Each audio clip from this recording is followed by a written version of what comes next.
오늘 우리에게 주시는 하나님의 말씀은 고린도전서 15장 29절에서 34절 말씀입니다.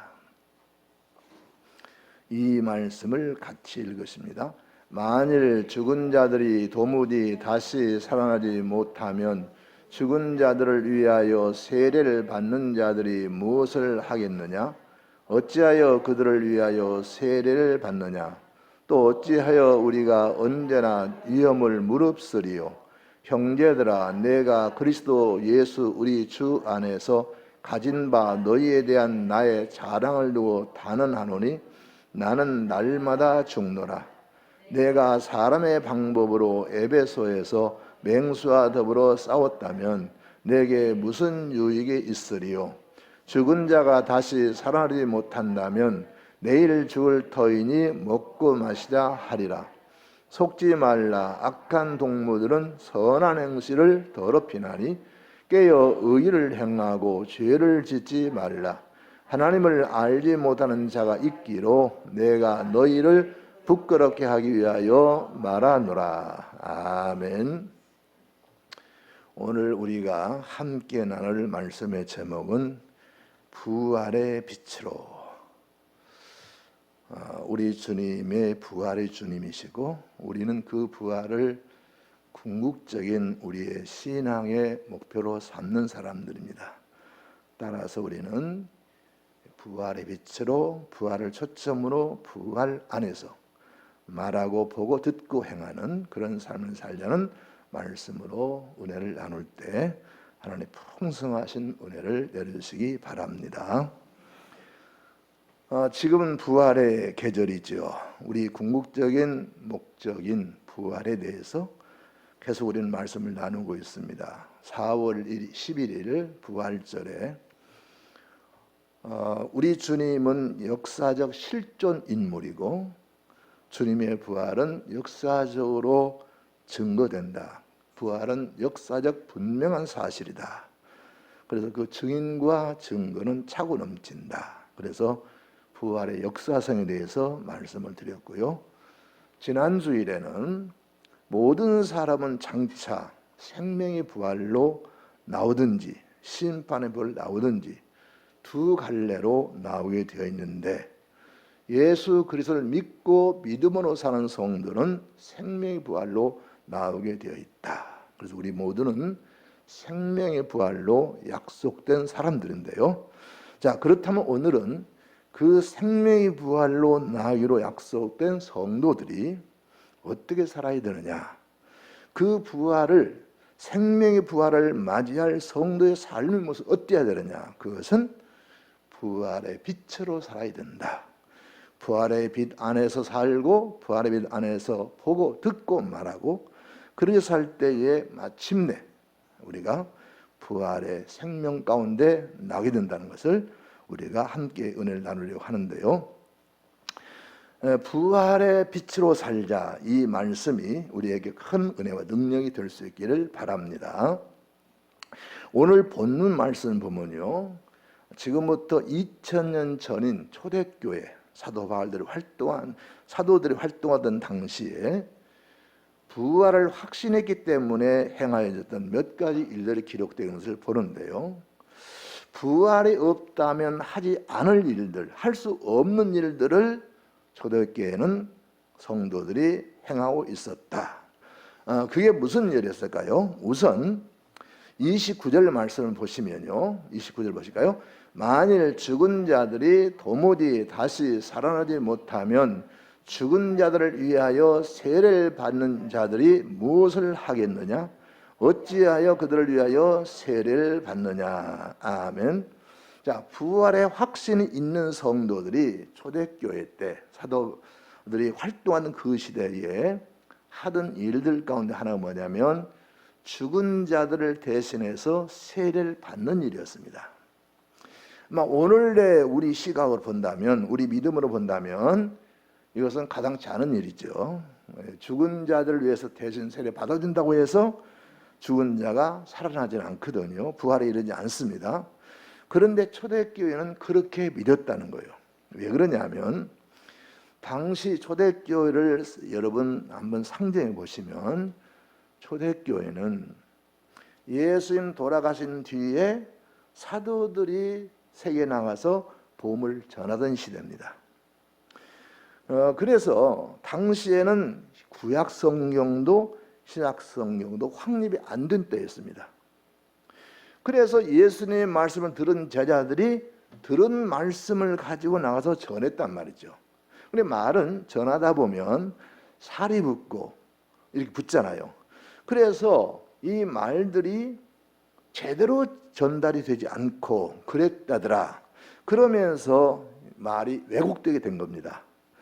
그래서 초대교회 성도들은 이렇게 부활이 우리 궁극적인 소망이고 더할 수 없는 축복인데, 그러면 내가 죽은 자들을 위해서 세례를 받으면 예수 믿지 못하고 죽은 우리 사랑하는 사람들이 부활에 이르지 않게 될까? 그래서 죽은 자들을 대신해 세례를 받았다는 거죠. 그래 이때는 확립된 성경이 없었어요. 구약 성경은요 서기 91년에 확립이 됩니다. 그리고 신약 성경은 더 늦게 서기 397년에 칼타고회에서 확립이 돼요. 그 전까지는 단편적으로만 전해졌고 구문으로 전해졌어요. 그러다 보니까 이렇게 진리에서 어긋나 있는 행태를 하게 된 겁니다. 그런데 여기서 사도 바울이 이 말을 하는 것은 죽은 자들을 위해서 세례를 받는 것이 옳다, 맞다라는 얘기가 아니고요. 그만큼 죽은 자에 대한 부활을 확신했기 때문에 그들이 사랑하는 사람들, 먼저 죽었는데 예수님을 알지 못하고 믿지 못하고 죽은 사람에서 대신에 세례를 받음으로 부활할 것이라고 하는 소망을 가졌다는 거지요. 그러니까 여기서 중요한 것은 초대교회는 그만큼 부활에 대한 확신이, 그 부활에 대한 복음이 널리 증거되었고 사람들이 그 부활을 믿게 되었다는 거죠. 그렇기 때문에 죽은 자들을 위해서 대신 세례 받는 이것이야말로 당대 사람들이 부활을 믿었던 확증이라, 이렇게 얘기를 하고 있는 것이죠. 그렇기 때문에 이 부활이 확실하다 하는 증거를 초대교회는 이 말씀을 보여주고 있다 하는 말씀입니다. 자, 그러면 30절 봅시다. 이 두 번째 증거가 되겠는데요. 또 어찌하여 우리가 언제나 위험을 무릅쓰리요. 아멘. 여러분, 우리가 예수를 믿는다고 하는 기독교 신앙은요 전제가 하나 있습니다. 그건 뭐냐면 그것은 예수님을 따르는 것이다. 그런데 그 예수님이 가신 길은 골고다의 길이요 고난의 십자가의 길이었단 말이죠. 그렇기 때문에 십자가의 길을 가는 것이 우리 성도들, 믿는 성도들의 모습이라는 것입니다. 그래서 기독교는 고난의 종교로서 언제나 고난과 함께 걸어가게 되는데, 이 고난을 받는 것도 믿음의 확신이 없으면 이것이 불가능하죠. 믿음의 확신이 있기 때문에 고난을 감당하게 되는 것을 볼 수 있습니다. 그래서 사도 바울 같은 경우 이 고린도후서 11장에 보면요, 그가 받은 고난을 이렇게 기록하는 걸 볼 수 있어요. 내가 수고를 넘치도록 하고 옥에 갇히기도 더 많이 하고 여러 번 죽을 뻔하였고 40에서 하나 감은매를 5번 맞았고 3번 태장으로 맞았고 1번 돌로 맞고 3번 파선했다. 일주일을 깊은 바다에서 지냈으며 강의 위험과 강도의 위험과 동족의 위험과 이방인의 위험과 시인의 위험과 광야의 위험과 바다의 위험과 거짓 형제 등의 위험을 당하고 수고하며 애쓰고 여러 번 자지 못하고 줄이며 목말랐다. 이렇게 얘기합니다. 그러니까 사도 바울은 우리가 지금 일컬어 세계 최고의 전도자로, 기독교 최고의 공로자로 얘기를 하고 있지만 그는 이처럼 큰 핍박과 고난 속에서 주님을 저렇게 알 수가 있습니다. 자, 왜 이러한 고난과 위협과 핍박이 사도 바울에게만 이겼습니까? 우리 역시 마찬가지입니다. 예수를 나의 주님으로 고백한 후에 우리는 차원에서 주님의 종이 된 사람들입니다. 핍박과 환난만이 아니라 우리의 시간, 물질, 우리 인생을 주님 앞에 드려서 주님을 기쁘시게 하려고 모든 애를 씁니다. 우리는 우리 쓸 것을 아끼고 전략하면서도 하나님의 반듯하게 헌금 드리려고 애쓰고 있습니다. 우리가 부자이고 여유가 있고 넉넉해서가 아닙니다. 주님을 사랑하기 때문에 그렇습니다. 그리고 주님을 사랑하는 그 사랑의 바탕에는 우리를 위해서 죽으신 주님, 우리에게 부활의 소망을 주신 주님에 대한 믿음이 자리하고 있는 줄로 믿습니다. 만약에 이런 헌신과 정성을요 우리가 사회에서 했다. 여러분, 우리 교우들 가운데는 정말 많은 시간을 드리고 헌금을 드리고 마음을 다해서 주를 섬기는 분들이 계시는데, 그분들이 그것을 사회에다 하게 되면요 사회에서는 드러내놓고 칭찬할 겁니다. 표창도 할 것입니다. 그래서 훌륭한 인물로 그렇게 드러날 것입니다. 그런데 교회는 아무리 하나님 헌신하고 수고해도 표창장 하나 주지 않습니다. 드러내놓고 칭찬도 하지 않습니다. 사람들이 알아주지도 않습니다. 그래도 우리는 불평도 불만도 하지 않습니다. 왜냐하면 우리의 가진 것이 모두 주님께로부터 온 것이고요, 그리고 우리는 마침내 부활의 날에 주님께 넘치는 상을 받을 것이고 영생 복락에 들어갈 것이기 때문에 우리는 설령 우리가 헌신하고 수고하는 거 알아주지 않아도, 드러내고 표창하지 않아도 기쁨으로 감사함으로 주를 섬겨야 되는 줄로 믿습니다. 그래서 우리는 이러한 모든 위협, 불이익, 손해, 이것을 감당하고 주님을 믿고 믿음으로 살고 있는데, 그 바탕에 부활의 신앙이 자리하고 있다는 것을 우리가 말씀드릴 수 있고, 우리 모두 그런 믿음으로 하나님의 충성을 다하게 되는 줄로 믿습니다. 자, 이제 사도 바울은요 날마다 자기는 죽는다고 고백을 합니다. 왜냐하면 부활을 확신하기 때문에 그런 거죠. 죽으면 부활이기 때문에 날마다 죽는다. 자, 31절 봅시다. 형제들아, 내가 그리스도 예수 우리 주 안에서 가진 바 너희에 대한 나의 자랑을 두고 단언하노니 나는 날마다 죽노라. 아멘. 매일의 죽음 가운데, 그 위협 가운데 살고 있다는 말인데요, 이것은 아까 30절에서 우리가 본 대로 때마다 위험을 무릅쓴다고 하는 말씀을 강하게도 표현한 것인데요, 바울은 자신이 극도로 생명이 위험받는 그런 가운데 처해 있음을 고백하고 있고요. 자, 이것을 이렇게 고백하는 이유는 자기를 드러내고 자랑하기 위해서가 아니라 내가 부활의 신앙을 굳게 믿기 때문에 이것이 가능하다는 것을 증거하고자 함에 있는 것을 알 수 있습니다. 따라서 사도 바울은 자기에게 매일 당하는 그 생명의 위협을 당하면서도 부활의 신앙을 믿기에 철석같이 그 믿음을 지켜왔던 것을 고백하고 있는데요, 우리 믿음이 그러한 믿음이 되어야 할 줄로 믿습니다. 32절입니다. 내가 사람의 방법으로 에베소에서 맹수와 더불어 싸웠다면 내게 무슨 유익이 있으리요? 죽은 자가 다시 살아나지 못한다면 내일 죽을 터이니 먹고 마시자 하리라. 아멘. 자, 여기서 사도 바울은요 맹수와 더불어서 싸웠다 얘기합니다. 이것은 짐승과 싸웠다는 얘기가 아니고요, 맹수와 같이 자기를 잡아 죽이려고 하는 악한 사람들과 싸웠다, 맞섰다, 그들에게 핍박을 당했다, 위협을 당했다, 이 그런 표현인데요, 왜 그랬느냐? 내가 사람의 방법으로, 이렇게 얘기합니다. 내가 사람의 방법, 이것은 인간적인 동기와 목적 때문에 내가 그랬느냐? 그게 아니라는 거죠. 만약 내가 인간적인 동기와 목적 때문에 그랬다면 나는 유익이 없다는 거죠.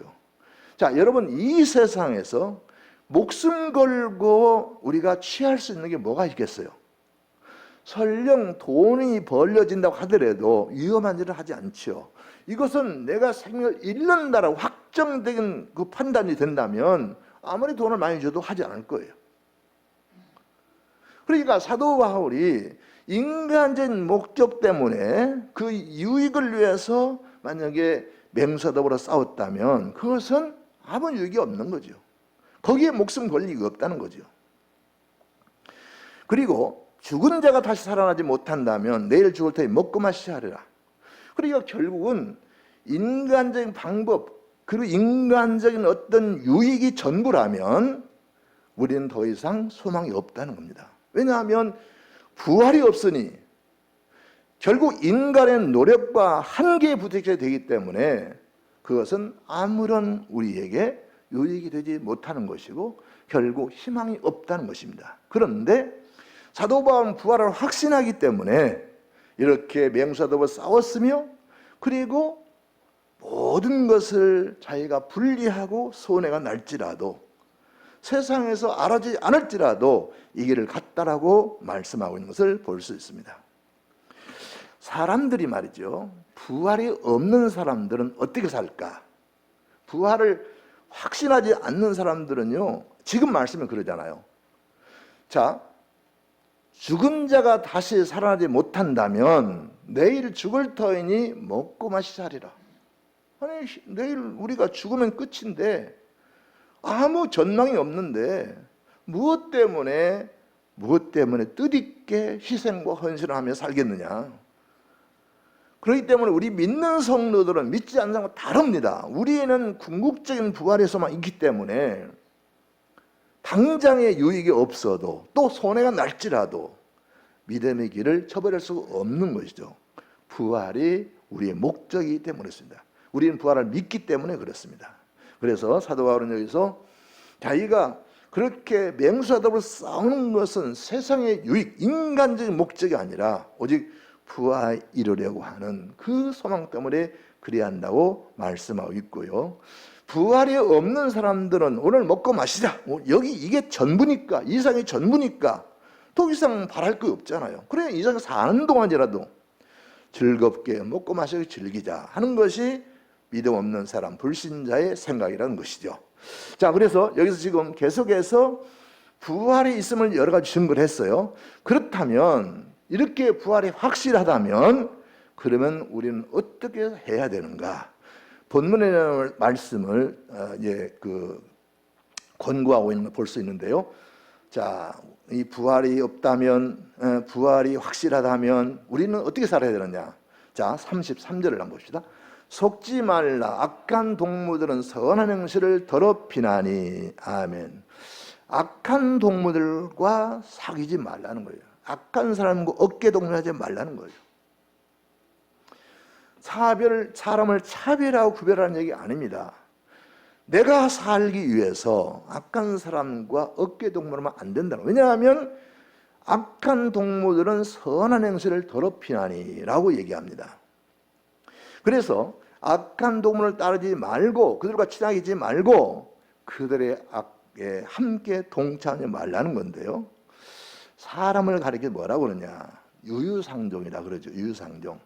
같은 사람끼리 어울리게 되어 있다. 사람은 사회적 존재이기 때문에 그렇습니다.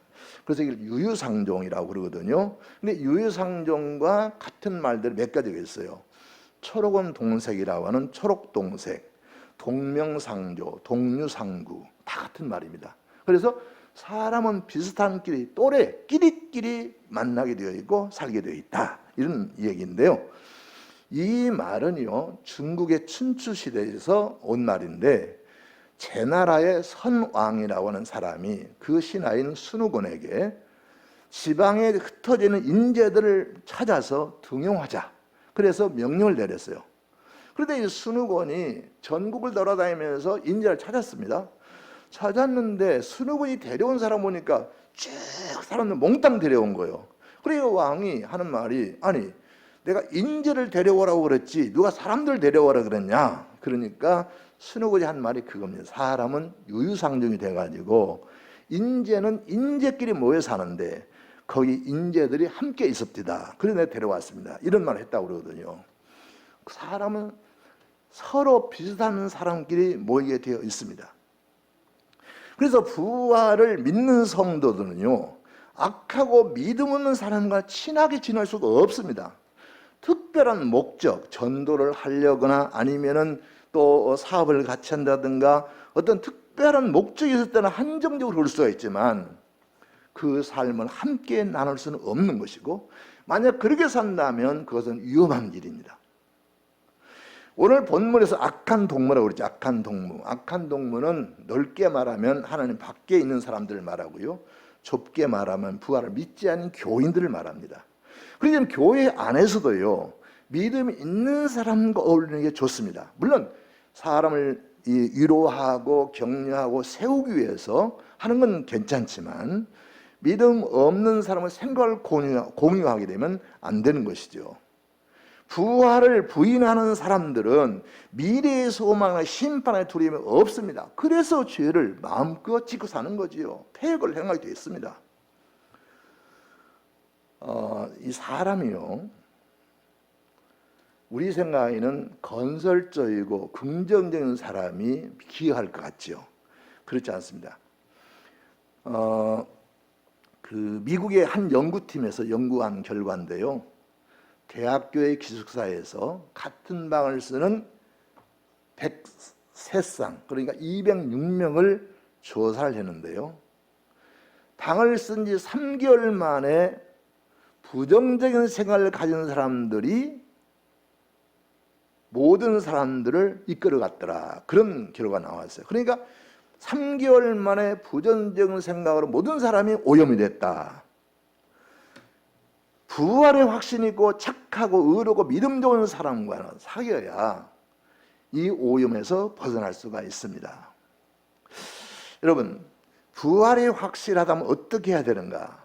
자, 우리 34절 한번 보십시다. 깨어 의를 행하고 죄를 짓지 말라. 하나님을 알지 못하는 자가 있기로 내가 너희를 부끄러게 하기 위하여 말하노라. 아멘. 자, 깨어 그랬어요. 이 깨어, 이 말은 에크네프사테라는 헬라 말을 썼는데, 이것은 술 취하면서 깨다, 이런 말이에요.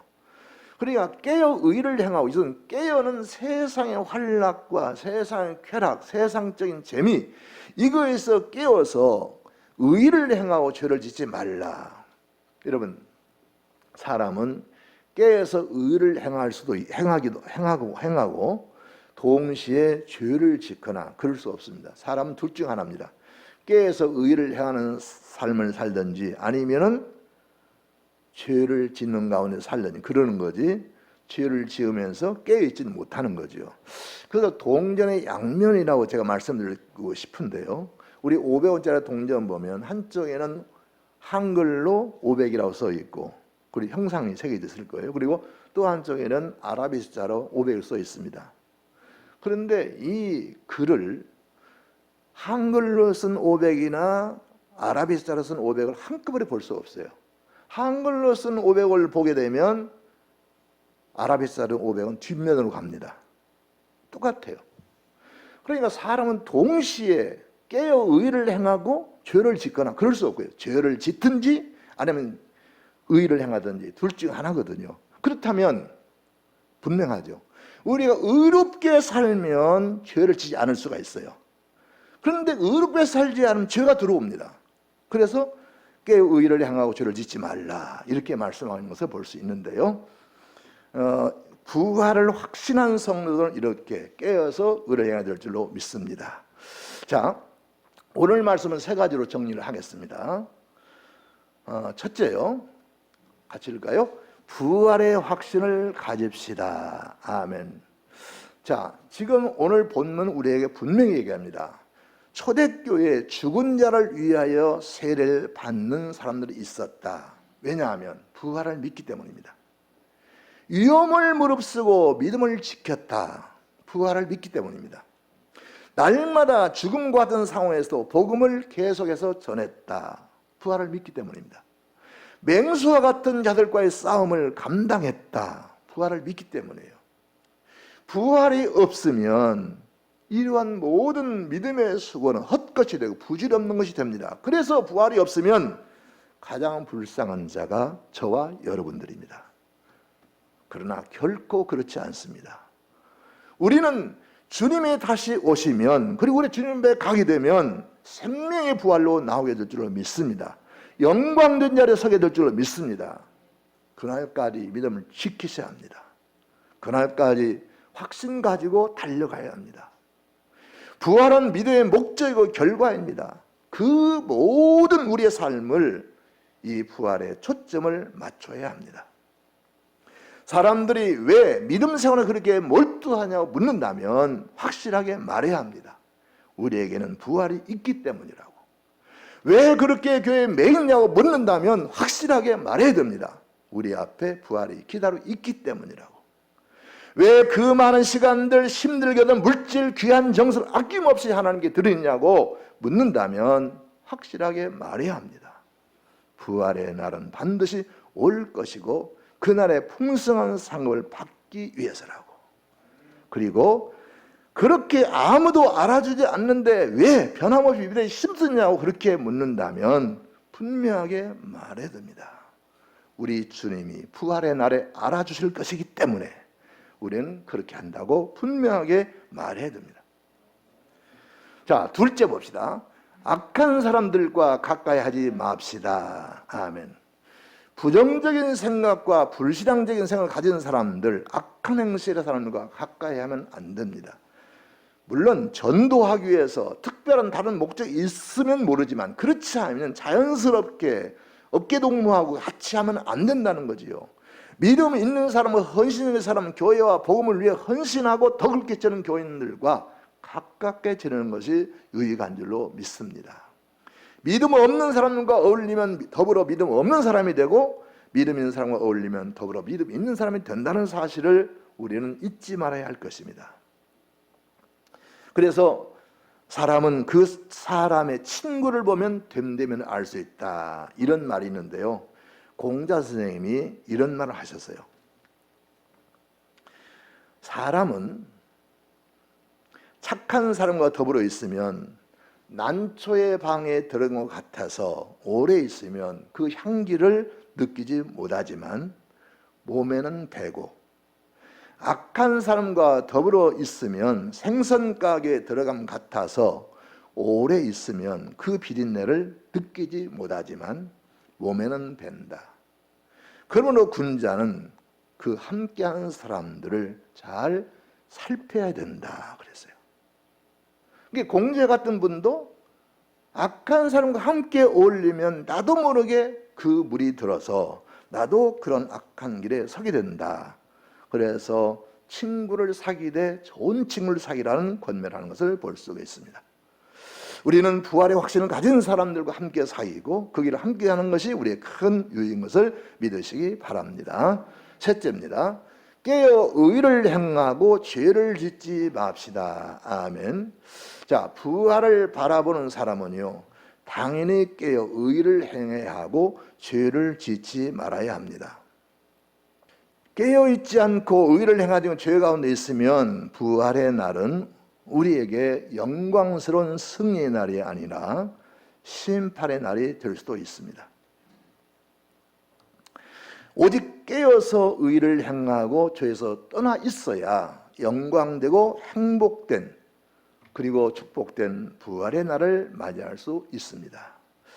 이런 마라톤 경기는요, 종종 인생살이와 비유가 되는데요. 마라톤 코스의 총 길이가 42.19km입니다. 이 마라톤 코스를 완주한다는 것은요, 일단 알아줘야 돼요. 그런 사람은 그가 등수를 몇 등 해도 그게 중요하지 않아요. 일단 마라톤 코스를 완주했다 하는 사람은 저 사람 대단한 사람이다. 그걸 알아줘야 돼요. 왜냐하면 42.19km를 달린다는 것은요, 초인적인 노력을 요구합니다. 제가 공을 늦게 했잖아요. 늦게 해서 대학 4학년 때가 제가 교내 마라톤 대회에 나갔거든요. 자꾸 그래요. 친구 동급생들이 형님 좀 참으세요. 큰일 납니다. 못 하겠더라고요. 그래도 일단 나섰는데 그 말린다고 주저앉겠어요? 했는데 그때 15km예요. 이게 40일 다 뛰는 것도 아니고, 와 15km 뛰는데 저 김포공항 저쪽으로 갔다 왔는데 얼마나 가슴이 터져 나오는지요. 진짜 죽을 것 같더라고요. 그래도 한번 시작해서 끝까지 제가 15km를 다 뛰었는데요. 40.195km 뛴다는 것은요, 목숨 거는 거예요. 정말 초인적인 노력을 요구하거든요. 가슴이 터져나오는 고통이 있어도 숨을 쉴 수 없어도 한계라고 생각해도 달리지 않으면 완주할 수가 없습니다. 그런데 마라톤 선수가 인념을 다하여 뛰어야 하지만은 정말 스파트라고 하죠. 최고의 힘을 내야 할 때가 있습니다. 그게 언제인지 아세요? 이 마라톤이요, 우리로 말하면 400리하고 5리가 되는 길인데요. 이 마라톤을 완주하려고 그러면 처음부터 뛰면 안 돼요. 처음에는 그냥 가볍게 몸 푸는 자세로 중간이나 중간 뒤로 좀 밀려가지고 천천히 가야 되고, 그리고 이제 중반전에 들어서 돌아오면서 조금씩 속도를 내야 되는데, 그런데 정말로 마지막 급빛을 내야 할 때가 언제냐면요, 그 경기장에 들어오면 한 바퀴 돌잖아요. 그게 한 500m 됩니다. 그때 스파트를 내야 돼요. 만약에 그때 스파트를 못 내면 추월당하고요, 그때는 해야 승부가 있어요. 그런데 이때는요, 정말 한계점 와 있을 때입니다. 그러나 이때 스피드를 내야 자기가 추월당하지 않고요, 결국은 기록도 올릴 수가 있고요, 자기와의 싸움을 이길 수가 있어요. 자, 여러분, 우리 주님이 복음을 전하실 때 뭐라고, 그 일성이 뭐죠? 회개하라, 천국에 가까웠느니라. 여러분은 그럴 거예요. 2000년 전에 예수님이 천국에 가깝다고 그랬는데 아니 지금은 얼마든지 뭐 이미 지나갔을 것 아니냐, 그럴 정도로 얘기하시는데 하나님의 시간과 우리의 시간은 알 수가 없습니다. 그래서 우리 주님 뭐라고 하세요? 하나님께는 하루가 천날하고 천날 하루 같다고 말씀하셨잖아요. 그리고 동시에 우리는 하나님이 천성의 호령과 나팔 소리로 이 땅에 강림하시게 되는 그때도 있지만 개인적인 종말 때도 있습니다. 그래서 개인적인 종말이 임하면 우리 오늘 저녁이라도 내일이라도 내년이라도 가야 돼요. 그렇기 때문에 우리는 항상 그 종말이 눈앞에 와 있다라고 예비를 하고 살아야지, 그렇지 않으면 그때를 놓칠 수가 있어요. 저는 어렸을 때 부모님이 이제 집을 비우면서 집 잘 봐라 부탁하고 갈 때 있었거든요. 근데 그 지혜로운 사람들은 그럽니다. 그 모든 것 언제 부모님이 돌아오실든지 문제없이 딱 먼저 해놓고 다 시켜놓은 거 다 하고 그동안 놀아야지, 우리 부모님이 오후에 몇 시쯤 오신다고 그랬으니까 그때까지 놀자라고 하게 되면 반드시 펑크가 납니다. 마찬가지, 우리도 마찬가지입니다. 언제 주님이 임하시든지 모든 것 손 놓고 주를 맞이할 수 있는 준비를 하고 살아야지, 내 생각으로 아직 주님 올 때가 멀었어, 나는 아직 젊으니까 아직 시간 있어 라고 했다가는 나중에 돌이킬 수 없는 후회에 빠지게 되는 거죠. 그래서 여러분, 우리는요, 그 날을 눈으로 보는 것처럼, 우리 성화도 그런 거 있잖아요. 주님이 재림하신 주님의 성화가 있잖아요. 그 성화를 생각하면서 정말 주님이 그 오시는 모습 눈에 선명하게 보여져야 이 행과 나그네의 삶, 이 땅에서 우리가 믿음을 지킬 수가 있고 믿음에 승리를 할 수가 있습니다. 그래서 육의 손에 잡히지 않고 육의 눈에 보이지 않아도 손에 잡은 것처럼 눈에 보이는 것처럼 확신을 가지고 사는 것이 성공적인 믿음 생활의 요체가 되는 것입니다. 이 세상에 취해서 썩을 것에 머뭇거리고 거기에 머물러 버린다면 우리는 어느 순간 믿음에서 떨어져 나갈 것이고 부활의 주님을 만나지 못할 수도 있습니다. 우리는 주님의 오실 때가 가까워 있음을 기억하고 늘 준비하는 자세로 살아야 될 줄로 믿습니다. 사랑하는 성도 여러분, 부활의 빛으로 삽시다. 부활의 빛 안에서 삽시다. 부활의 빛 가운데서 삽시다. 지금 결승선을 눈앞에 둔 마라톤 선수처럼 믿음의 속도를 내시기 바랍니다. 이 길은 기회라고 했습니다. 코로나가 위기라고 하죠. 분명히 위기는 위기입니다. 그런데 위기는 또 하나의 새로운 기회가 된다는 거. 그래서 코로나를 걸림돌로 여기지 마시고 디딤돌로 여겨서 도리어 도약과 발전의 기회로 삼으시기 바랍니다. 제가 중학교를 가니까, 초등학교 때는 제가, 요즘은 이제 하도 뭐 밝아서 그렇지만 그 교실 벽에 뭐라고 써 있냐면, 파교는 건설의 어머니다, 그렇게 써 있어요. 그쪽이 무슨 말이냐? 이 파괴 어떻게 건설이 오면 파괴와 건설은 반대인데 그렇게 생각했는데요. 바로 그 얘기입니다. 파괴되어야 새 집을 짓는 거예요. 집이 있으면 새 집을 지을 수가 없는 거죠. 마찬가지입니다. 지금도 우리는 위기라고 하지만 위기를 걸림돌로 여기면 위기죠. 그러나 이 위기를 디딤돌로 여긴다면 기회가 됩니다. 그래서 여러분 개인적으로도요, 세상 위대한 인물들은 그렇게 살았어요. 미국의 대공황이 벌어졌을 때 그 미국의 모든 기업들이 돈을 막 틀어주고 이 공황 때 새로운 사업 시작되면 망한다. 그래서 꼼짝없이 틀어지고 있었어요. 그런데 어떤 사람은요, 이 국가적인 대공황 위기 때에 내가 돈 이렇게 많이 벌었는데 내가 좀 일을 해야 되겠다. 그래가지고 새로운 사업을 시작하는 게 그게 뭐냐면 미국에 있는 102층 엠파이어 스테이트 빌딩입니다. 그러니까 대공황 때 다른 사람들은, 다른 부자들은 이때는 돈 안 쓰고 틀어잡고 있어야 된다고 하는데 이 사람은 인부들을 엄청 고용해가지고 그 건물을 지키기 시작합니다. 그러니까 지금처럼 기계화 시대가 아니기 때문에 1930년대거든요. 그러니까 지금 100년 전 얘기입니다. 그런데 그때 그렇게 이런 때 내가 국가에 기여를 해야지. 그리고는 엠파이어 스테이트 102층 지었는데 지금도 그 빌딩은요, 세계에서 최고라 하는 빌딩입니다. 그리고 돈을 엄청 벌었어요. 여러분, 위기에 만나고 움츠러져 있으면 아무것도 안 해요. 오히려 이 위기를 기회를 여기고 디딤돌을 여기고 일어설 때 그것이 우리에게 도약과 발전의 기회가 된다는 사실을 믿으시기 바랍니다. 언제 주님이 오시든지 언제 부활이 임할지라도 우리가 당당하게 그 부활에 임할 수 있도록 준비하며 살아야 될 줄로 믿습니다. 그것이 바로 부활의 빛으로 사는 겁니다. 부활의 빛 가운데 사는 것입니다. 부활의 빛으로 말하고 부활의 빛으로 행동하고 부활의 빛 안에서 사는 여러분 모두가 될 수 있기를 주님으로 축원합니다.